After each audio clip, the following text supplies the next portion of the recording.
Meredith, and thank you so much for doing an interview with GLYNT on our video series, Sustainability Square One.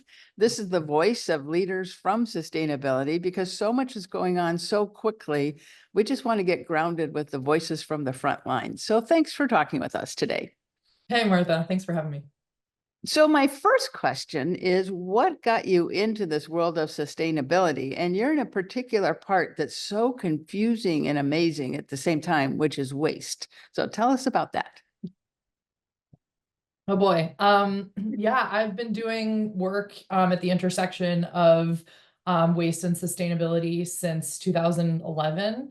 My master's degree is in urban policy and sustainability management, and it was through my master's program that I actually found trash. My master's degree is through the New School in New York, and I was lucky enough through that program to travel to Beirut in Lebanon in the summer of 2011. And it was through that program I was placed with a nonprofit organization that wanted to learn about zero waste, wanted to see if their farm-to-table restaurant could be zero waste the summer that I was working with them. I taught myself how to do a waste audit.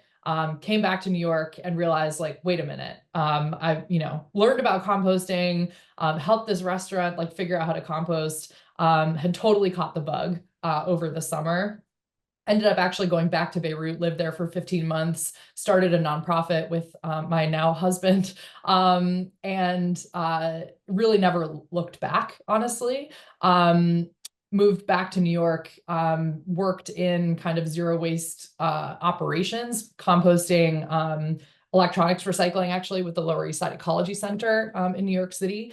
And organics recycling was really the passion that drove a lot of this. And I found my co-founder through organics recycling in New York City. We worked, or we both volunteered with the Manhattan Solid Waste Advisory Board.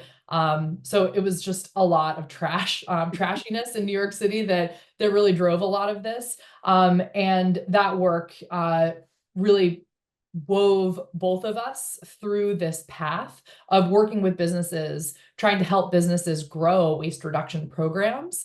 And through doing this work, we recognized there's a data problem here. And we kept seeing this recurring issue of the opportunity that existed in trying to improve systems with data and then lacking tools to do that. And we saw a massive opportunity to build a business focused on that. Yeah. And so can you tell us a little bit about WATS? That's where you are today, and that's what you've built. So what does WATS do and for whom? Yes, WATS stands for Waste Administration and Tracking Software, and it is a software platform that uses waste data to deliver insights that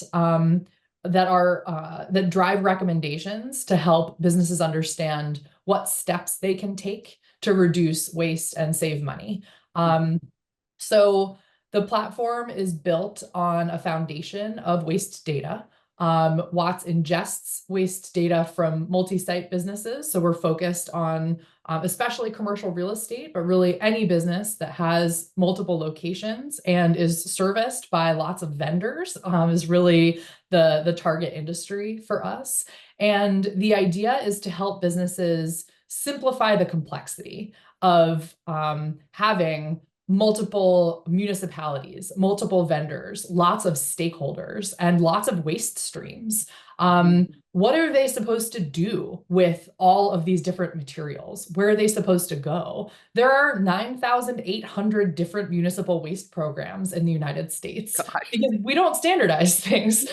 We have decentralized everything. And in a lot of ways, decentralization can be good, but when it comes to waste programs, it's really complicated for people. That means, I'll back up a little bit, 9,800 different programs means different infrastructure in different places. So different material types go in different places. So your plastic bottles might be accepted in one town and not in another, or your glass might be recyclable in one place and not in another, even though glass is almost infinitely recyclable. And so WATS is simplifying that complexity, helping businesses understand how much they're paying for what services, and then where there are opportunities. Let's say I have 400 locations. Which 400 of my locations present an opportunity? Where can I save money and how? Is it because 20% of my sites are impacted by contamination fees and overages?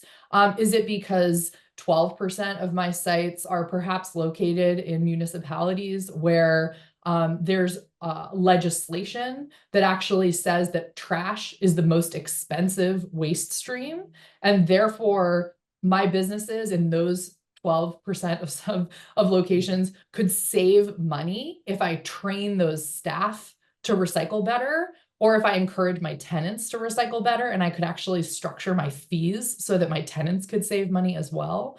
Or where waste reduction is a priority. Maybe we can incentivize a reduction differently. So the platform is structured in a way that data is ingested in a number of different ways. And then the platform delivers insights kind of by distilling the data, delivers insights, and then filters recommendations based on the goals of the businesses, based on the budgets, based on the regulatory environment, and a number of different variables, so that businesses can understand what actual actions they should take to be able to drive towards those goals that they have, whether it's cost savings, waste reduction, et cetera. Cool. So I imagine you have a customer conversation every week where somebody's eyes light up and sparkle. Tell us about one of those, because that drives this home, I think. Yeah, we're an early stage company, and I think my eyes sparkle as much as the customers do, I think, a lot of the time. We're trash people, you know, we're waste nerds, waste reduction, circular economy enthusiasts. And the companies that we talk to for the most part are early adopter entities. They are stakeholders in these companies who have been trying to do this work on their own. They are sword wielders, if you will, who have been kind of, or machete wielders maybe, kind of whacking through the forest, trying to build their own tools internally, trying to use spreadsheets and PDFs in the same way that we were, trying to, as I think, Martha, you and I have talked about so many times, trying to parse data out of waste invoices can be very challenging, trying to do it on their own. And the first time they see the platform that we've built, they're like, oh my God, I had no idea this existed.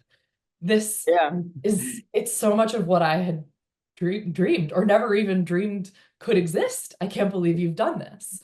And it's so validating, you know, to recognize that what we're building meets the need, and that it aligns with the stakeholders that we're trying to solve problems for.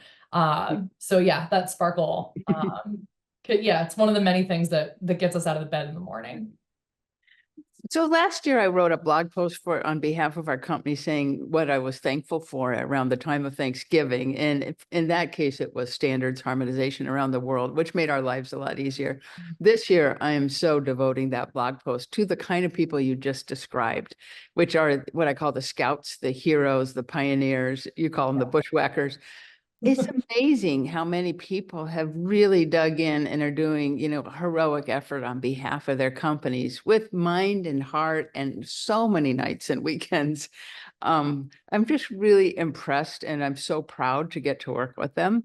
So that gives me, you know, we're all fighting against shifting tides. It's going in, it's going out, you know, things are going on. And that gives me, just grounding like that gives me a lot of hope.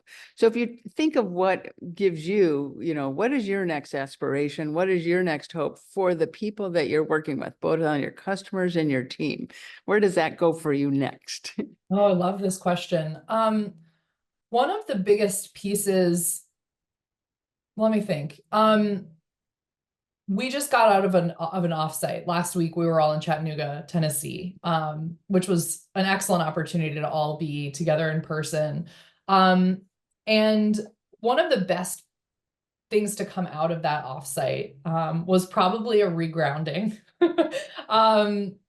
My co-founder Laura and I have a really huge vision. We've been doing this work for so long that we see how much needs to be built in order to solve the problems for those bushwhackers, whatever you want to call them, in order to give them the tools that they need to do their work more efficiently. We initially chose to build software because we wanted to be able to digitize and scale the knowledge that we had absorbed over a decade plus of doing this work. And we recognized that we weren't able to reach enough people in the way that we've been doing it before. And in meeting with our team last week, one of the things that, I think they say to us relatively frequently, but it helps to all be in the same room, is like, we can't build it all at once. And our roadmap is long and broad. And it was a helpful regrounding and also a very motivating and reinvigorating opportunity to see the entire team get behind our current focus, which is insights and recommendations. We've built the foundational requirement of data management, data ingestion, that scaffolding that we need.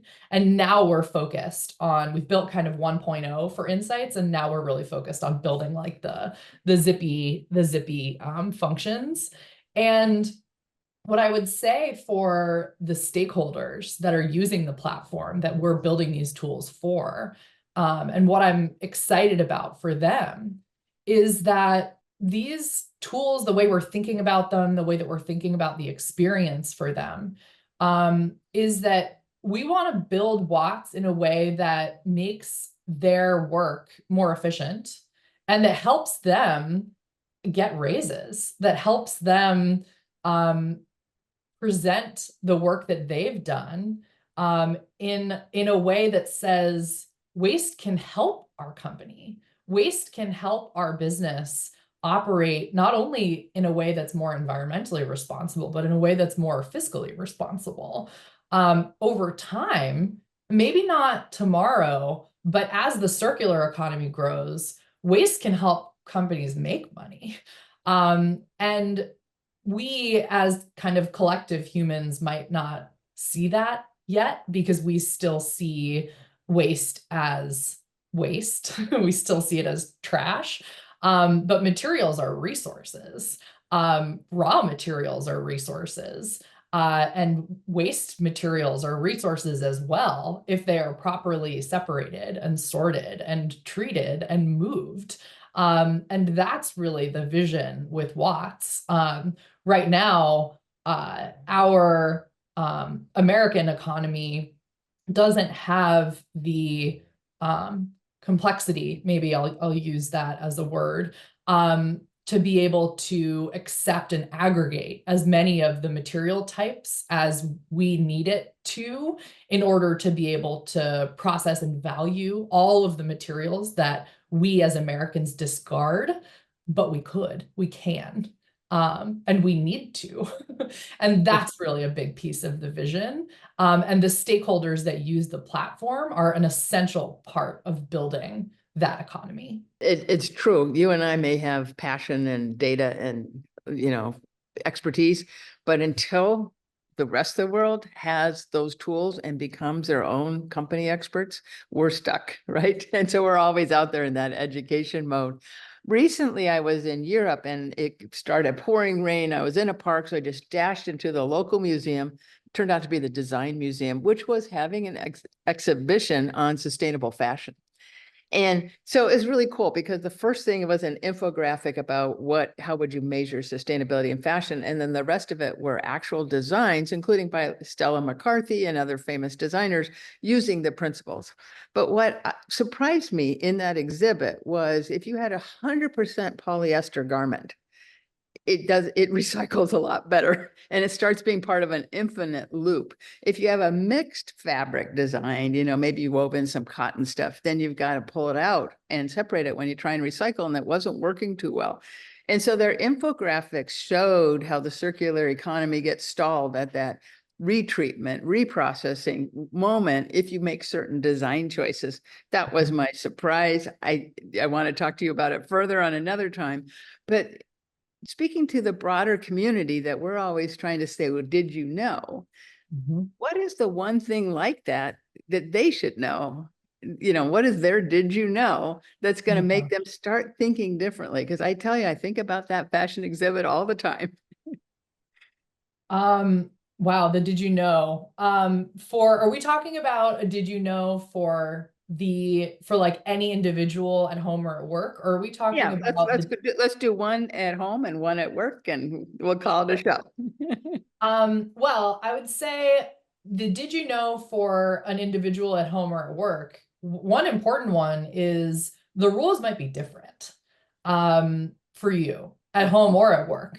It's not fair, but it's important to participate in your recycling program, even if you maybe are a little apathetic. There's this, I participated in this like Wired YouTube video.